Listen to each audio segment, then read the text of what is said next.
Para kanino ka bumabangon? Bumabangon ako araw-araw para sa sarili ko. Bumabangon ako araw-araw para sa mga mahal ko sa buhay. Araw-araw posible tayong masaktan. Pero araw-araw din tayo naghahanap ng reason para bumangon o lumaban pa.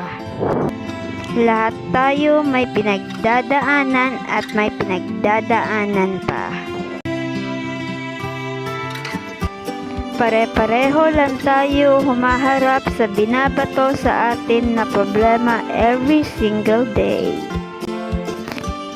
Kaya ikaw, kung ano man ang problema meron ka, huwag kang sumuko. You know what?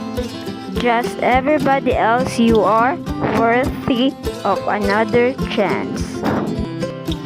So ikaw, para kanino ka bumabangon?